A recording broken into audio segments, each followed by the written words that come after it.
నమస్తే అండి అందరికీ.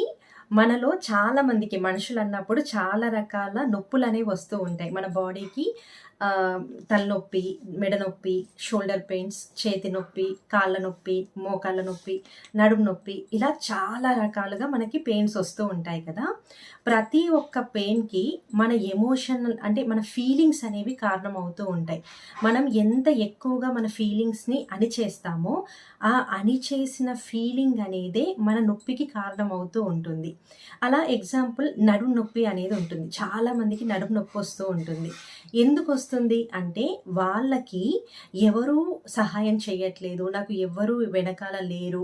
అన్నీ నేనే చేసుకోవాలి. ప్రతి పని నా మీదే నేను చేసుకుంటే కానీ అవ్వదు. నాకు మోరల్ సపోర్ట్ లేదు. ఫినాన్షియల్ సపోర్ట్ లేదు. లేదా ఎవరు చెప్పేవారు పెద్దవాళ్ళు లేరు. ఫ్రెండ్స్ లేరు. ఇలా ఏదో ఒకటి ఒక లోటన్నమాట. నాకెవరూ లేరు అన్న ఒక భావన అది ముఖ్యంగా వాళ్ళకి బ్యాక్ పెయిన్ రావడానికి కారణమవుతూ ఉంటుంది. ఎప్పుడైతే మనం ఏ దానికైనా ఓకే. నేనన్నీ చెయ్యగలను, లేదా నాకు వీళ్ళు హెల్ప్ చేస్తారు అనే ఒక నమ్మకం గానీ, లేదా భగవంతుని మీద పూర్తి నమ్మకంతో మనం ఉన్నప్పుడు ఖచ్చితంగా ఆ నొప్పనేది తగ్గుతూ ఉంటుంది. ఇది దాదాపుగా 90% మన ఎమోషన్ నుంచే మన పెయిన్స్ అనేవి ప్రతి ఒక్క పెయిన్‌కి కారణం మన ఫీలింగ్స్ అన్నమాట.